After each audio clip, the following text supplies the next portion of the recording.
Hi guys, today I want to talk about linear particle accelerator, that is LINAC. This is a special kind of accelerator that can accelerate charged particles to very high velocities. There are charged particles that can be used for suitable nuclear experiments. LINAC is an electromagnetic accelerator. So, in this kind of accelerators, a charged particle is accelerated by a potential difference by making the charged particle travel through the potential difference over and over again by using some kind of alternating potential difference. So, these kind of accelerators are electromagnetic accelerators and LINAC is one of them. In this video, I am talking about the principle, construction and working of LINAC. It's called linear because the particles are accelerated in a straight line. Components of LINAC: ion source, drift tube, radio frequency source and vacuum chamber. Now look at what is the working principle of LINAC. A charged particle gets accelerated to a very high energy if passed through some potential difference repeatedly. For example, if you have a charged particle, suppose it is positively charged and charged as Q, if this is moving in a certain direction and is placed in an external electric field. We can create an external electric field by putting the charge between two electrodes which are in opposite charges. So the total amount of work done or the increase in kinetic energy is W is equal to Q into V, where Q is the charge of the particle and V is the potential difference between the two terminals of the electrodes. We know work is equal to force into displacement, where d is the distance between cylinders. Here we consider that each cylinders are at equal distances. We know F is equal to ma, so substitute the value for F. From this equation we get the acceleration of the charged particle. A is equal to qv by md, where A is the acceleration of the charged particle. From this equation we got that higher the value of V, greater the amount of acceleration A. Now look at the construction of LINAC. The construction is made by many number of cylindrical tubes. So from the figure, C1, C2, C3, C4 are the cylinders. These are metallic, hollow, open-ended cylinders. Electrons are passed through linearly and the cylinders are not touch each other. Each cylinder are alternatively connected to opposite polarity of the AC supply. That is, if C1 is negative, then C2 is connected to the positive terminal. And C3 is negative and C4 is positive and so on. Now let us discuss about the working of LINAC. We have already said that here S is an ion source. It emits some radioactive particles like protons, alpha particles, etc. Suppose that this is a positively charged particle, then the nature of the potential is such that S will have positive charge and C1 will have negative charge and C2 will have positive charge and C3 will have negative charge and C4 will have positive charge. Here we consider only 4 cylinder tubes. We have already said that each cylinder are alternatively connected to opposite polarity of the AC supply here. So each cylinder will have opposite charges. So in between the gaps of the cylinders, due to the potential difference, an electric field is produced. In the first gap that is here, the electric field is from in this direction, that is from positive to negative. We know the direction of electric field is from positive to negative. So this is the direction of electric field in the first gap. Similarly, in the second gap, the direction of electric field is from here to here. That is, C2 is at the positive polarity and C1 is at the negative polarity. So the direction of electric field is from C2 to C1. That is from here to here. And similarly, in the third gap, the direction of electric field is from C2 to C3. And also, in the fourth gap, the direction of electric field is from C4 to C3. So, since the direction of electric field in the first gap is from S to C1 is like this, so the particles enters to the cylinder C1. This electric field is due to the potential difference between these two. So, we can calculate the increase in velocity by kinematic equation. We know V2 square is equal to V1 square plus 2AD, where V2 is the final velocity of the particle, V1 is the initial velocity of the particle, A is the acceleration of the particle, and D is the separation of each cylinders. When the particle enters to C1, that is where C1 is the first cylinder, its velocity becomes V2 square is equal to V1 square plus 2 into substitute the value for A, that is A is equal to QV by MD into D. Therefore, V2 square is equal to V1 square plus 2QV by M. From this equation, we can conclude that change in velocity doesn't depend upon the distance between the cylinders. It only depends upon the charge of the particle, the mass of the particles, and the potential difference between the cylinders. So, once the particle gets accelerated, it enters to the cylinder C1. Inside the cylinder, potential is constant. Potential difference only exists in between the separation of cylinders. Inside the cylinders, potential difference is zero because potential is constant. In a constant potential, there is no electric field. If there is no electric field, the particle does not get accelerated. So, when the particle enters the cylinder, where there is no electric field, no force and no acceleration, the particle moves with the velocity it has already possessed. That is, when the electron enters from S to C1, it will move with constant velocity that it has already possessed when it emits from the source S. Because inside this cylinder, there is no electric field, no force and no acceleration because potential is constant. This is the voltage time graph for NAC. We know this is positive half cycle and this is negative half cycle. The frequency omega is equal to 2 pi by T, where T is the time period for one cycle, that is from here to here. So T by 2 is equal to pi by omega is equal to T, where T by 2 is the time period for one half cycle.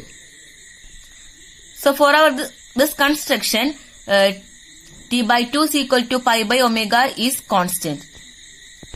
Since we are discussing about AC accelerator and we have already said that pi by omega is fixed, so after each half cycle, the polarity of the cylinder gets reversed.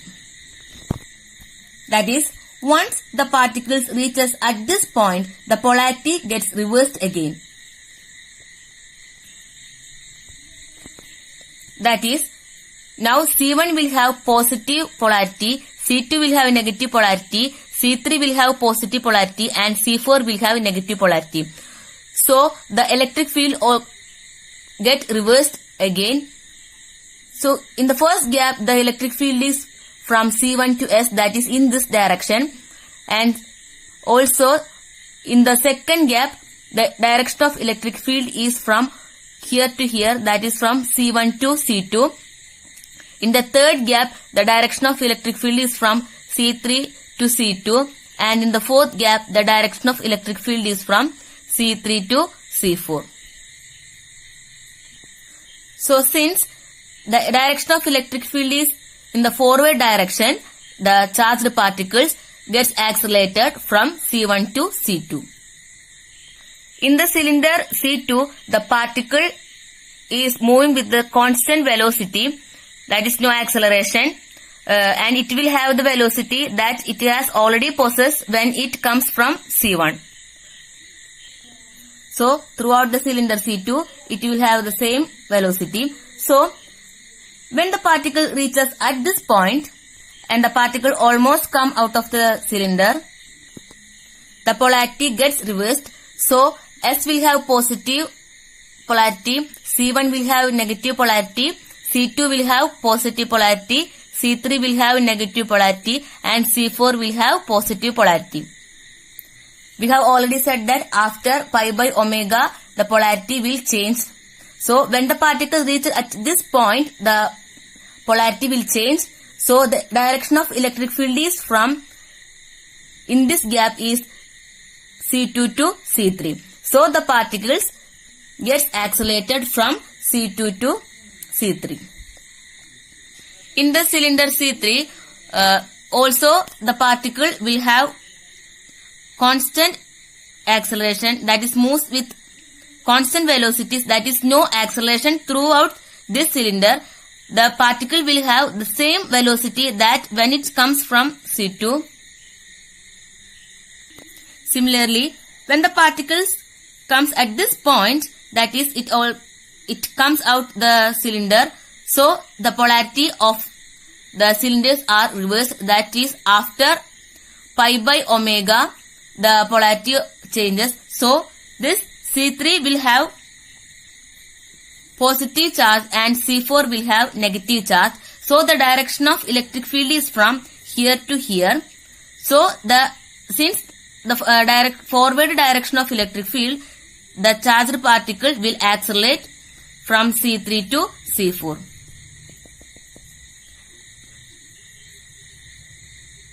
Similarly, the polarity of these cylinders are also gets reversed. So after reaching at this point, also the polarity gets reversed and it will have positive charge, and finally the particles comes out of the accelerator. So throughout the experiment, remember that inside any cylinders the particle do not get accelerates, but it moves with constant velocity. When the particle exits from each cylinder, its polarity changes. That is, when the particle exits from each cylinder, one half of the cycle is reached. That is, after each pi by omega, the polarity gets reversed. So this is the working of LINAC. Now let us discuss about the velocities and kinetic energies of the charged particle. V1 is the initial velocity and V2 is the final velocity. Here kinetic energy is half mv2 square. We know the expression V2 square is equal to V1 square plus 2qv by m. So first consider from source to the first cylinder. So V1 is 0 initial velocity. Then V2 is root 2qv by m. That is, substitute the value for V1 in this equation. So V2 square is equal to V1 square plus 2qv by m. Since V1 is 0, V2 is equal to root of 2qv by m. Then kinetic energy is half mv2 square. So substitute the value for V2. Then we will get qv. As the particle exits from first cylinder, it enters to the second region with a velocity root 2qv by m. We have already said that inside the cylinder the velocity is constant and the particle will have the previous velocity when it comes from the previous cylinder. So when the particle exits from first cylinder to second cylinder, its initial velocity V1 will be root 2qv by m. That is the final velocity of the first cylinder. So throughout the second cylinder C2, the particle will move with the velocity root 2qv by m. When the particles comes out from the second cylinder, the final velocity V2 is root 4qv by m and the kinetic energy is 2qv. So this root 4qv by m is the initial velocity of the third cylinder. That is the initial velocity of the particles when it enters to third cylinder. So Root 4 qv by m is the initial velocity of the particle when it enters to third cylinder, and v2 is the final energy when it comes out, and kinetic energy is 3 qv, and so on. Here we are discussing about only 4 cylinders. So from the table we can conclude that as the number of cylinders increases, kinetic energy and velocity also increases. If the LINAC can accelerate charged particles at high energy even greater than Van de Graaff generator. So the applications of LINAC, it can be used for accelerating electrons, protons and ions. They are used as injectors for high energy machines such as protons, synchrotrons. Similarly, LINAC is used in medical field. Now let us look at this equation. Required length of tubes. Ln is equal to 1 by 2f into root of 2 by m into nqv plus k, where f is the frequency of the AC oscillator, m is the mass and q is the charge of the accelerated particle, v is the peak value of the potential applied, k is the kinetic energy of the particles at the time of its injection to the accelerator. So from this equation, we can conclude that as the kinetic energy of the particles increases, the length of the tube also increases. We have already discussed that the kinetic energy and velocity of the particles increases as the number of cylinders increases. So this is one of the major limitations of LINAC. That is, for extremely high velocity charged particles, there is a limitation to the size of the linear accelerator that you can create. That is, if we want high energy charged particles, the number of cylinders should be increases. So the structure will be bulky and the maintenance is very high. So instead of making a charged particle in a straight line, we can accelerate the charged particle in a circular line as in cyclotron, which is much more smaller and compact. So these are all about the principle, construction and working of LINAC. Thank you.